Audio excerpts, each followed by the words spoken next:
British Columbia Institute of Technology acknowledges that our campuses are located on the unceded traditional territories of the Coast Salish nations of Musqueam, Squamish, and Tsleil-Waututh.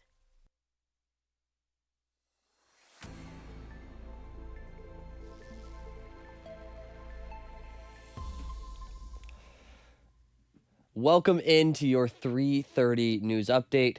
I'm your host, Elijah Ford.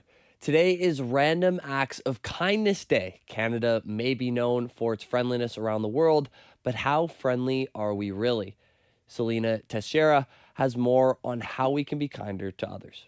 According to the Government of Canada's website, Canada's cordiality is a huge stereotype for our country, ranking high for our kindness to immigrants and diversity across provinces, says immigrant.ca. Though people can find compassion through everyday interactions, FWR student Mona Megan says the East Coast culture can be close-knit. I've heard people say that they sometimes have trouble making friends or getting along with others just because it's a bit cliquey.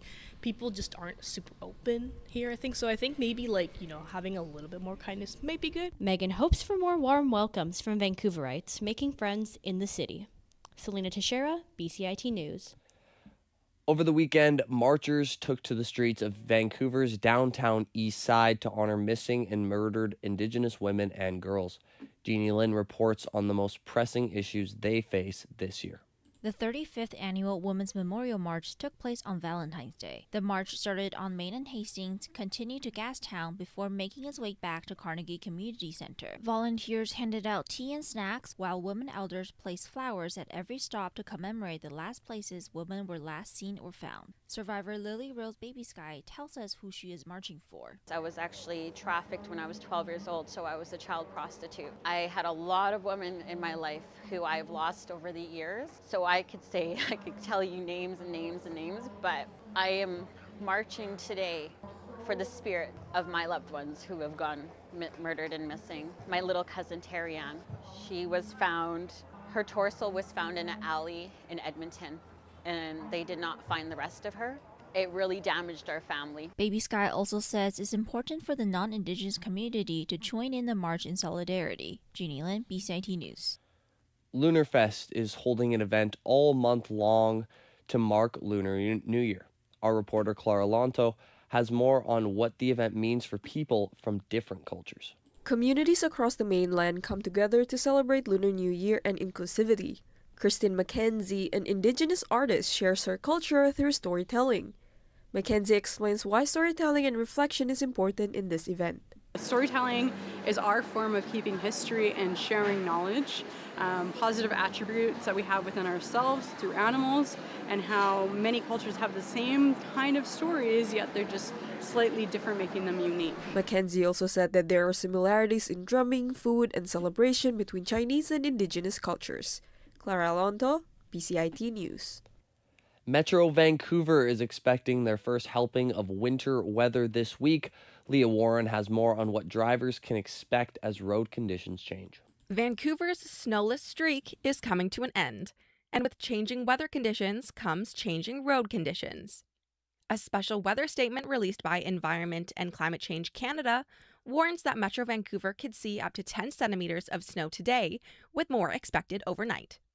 The City of Vancouver has deployed over 100 vehicles for snow and ice treatment, as the incoming weather can lead to slippery sections and reduced visibility. When driving in winter conditions, ICBC recommends using winter tires and slowing down. Leah Warren, BCIT News. British Columbia Finance Minister Brenda Bailey has unveiled what she calls a serious budget for 2026. The lowest tax bracket is being increased by 0.54%, resulting in the average taxpayer to face a $76 increase, while the deficit is predicted to soar to a record $13.3 billion by the next fiscal year. In addition, the budget includes a plan to right-size the public sector. In total, 15,000 full-time equivalent positions are set to be cut by early 2029, which the province says will translate to savings of $2.85 billion. There are also delays to 7 long-term care projects from Abbotsford to Fort St. John, as well as the second phase of Burnaby Hospital and Cancer Center. Statistics Canada says the annual pace of inflation edged down to 2.3% in January as lower gas prices offset rising food prices. Most economists had experienced inflation, as had expected, inflation to hold steady at 2.4%. TD senior economist Leslie Preston says some pressures are easing faster than expected in the consumer price index. I don't think this is enough yet to shift the Bank of Canada from kind of their stand pat position to an easing bias. But, if we get a couple more months of soft inflation readings, then yeah, that would be a shift we would expect the Bank of Canada to make.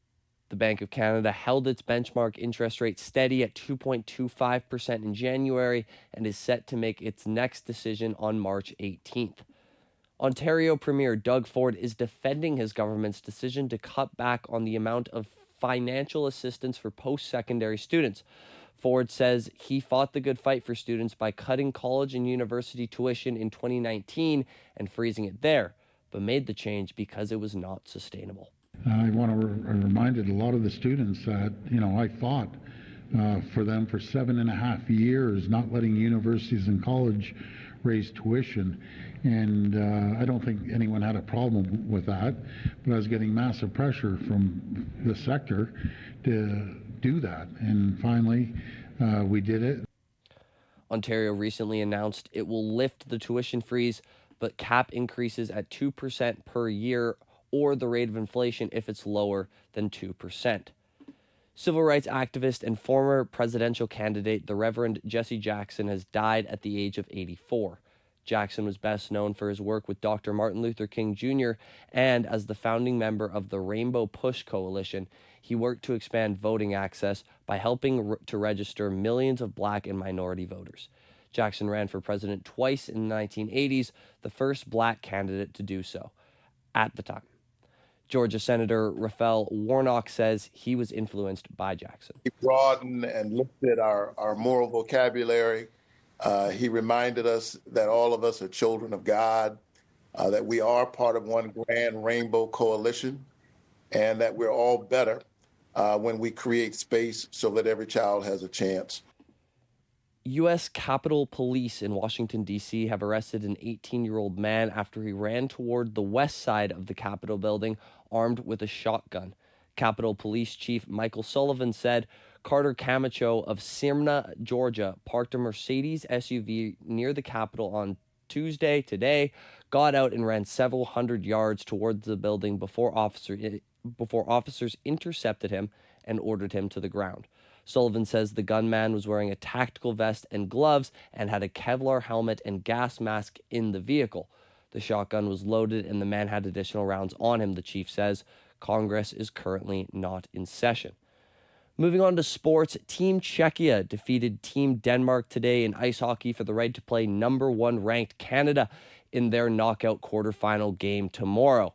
Czechia won the game 3-2 with goals by Roman Cervenka, Martin Necas, and current Canucks forward David Kampf. The Canadians have already played the Czechs in their first game of the tournament in group play, where they won by a convincing score of 5-0. Ahead of that game, Canada held practice at the Milan Croatia Olympics, with forwards Nathan McKinnon and Sam Bennett absent for what head coach John Cooper called maintenance. McKinnon took a forearm to the jaw in Sunday's win over France.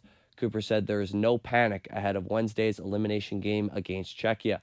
Defenseman Josh Morrissey was a full participant after missing 2 games with an injury, while veteran forward Brad Marchand is also available after sitting out the final 2 preliminary contests with an undisclosed ailment. Sticking with Team Canada, they have won their 2nd gold medal in a row in women's team pursuit speed skating today. The team of Isabelle Witteman, Yvonne Blondet, and Valerie Malte beat the Netherlands in the gold medal race, erasing an early deficit to take the lead with 2 laps left and crossing the line 0.96 seconds ahead of the Dutch. It is the 3rd gold medal in 3 days for Canada after the country didn't win 1 event in the first 8 days of Olympic competition. It is their 12th medal overall for Canada. Tony Clark intends to resign as the head of Major League Baseball's Player Association, a person familiar with the union's deliberations said today. Clark's decisions comes during an investigation by the U.S. Attorney in Brooklyn into One Team Partners, a licensing company founded by the MLB's Player Association and the NFL's Player Association. His resignation adds a new element to the negotiations between the Players Association and the owners for a new collective bargaining agreement, with the owners expected to push for a salary cap, which is anticipated by experts to force the MLB into a lockout. Sticking with baseball, the Toronto Blue Jays officially opened their spring training camp today, welcoming position players to their player development complex. Blue Jays manager John Schneider says he made an introductory speech to his entire team after Toronto almost won the World Series last year. The main message was we're not defending anything. We're not defending the AL East. We're not defending the American League. We're kind of attacking 2026 like we did 25 or any year really, where you're trying to win the division, you're trying to win the World Series. All-star shortstop Bo Bichette left the Blue Jays in the offseason, signing with the New York Mets to become a third baseman. The Blue Jays added pitchers Dylan Cease and Cody Ponce, as well as third baseman Kuzma Okamoto, to their roster in the offseason. One of golf's greatest players, Tiger Woods, says he is not ruling out a return to the Masters this year at a press conference ahead of the Genesis Invitational. Woods underwent his 7th back surgery just 5 months ago, and that was 7 months after he ruptured his Achilles last March. Woods confirmed he is able to hit full golf shots again, but his recent surgeries have him feeling sore. The Masters are set from April 9th to 12th at the legendary Augusta National Golf Course. Today in the Lower Mainland, the weather will be partly cloudy for the rest of the day with a low of 1 and a high of 6. Clouds are expected tomorrow, but there is little to no rain anticipated throughout the week, with temperatures consistently holding a high of 6 with a low of -5 on Thursday. Thank you for tuning in to your news update. I've been Elijah Ford for BCIT's The Crow.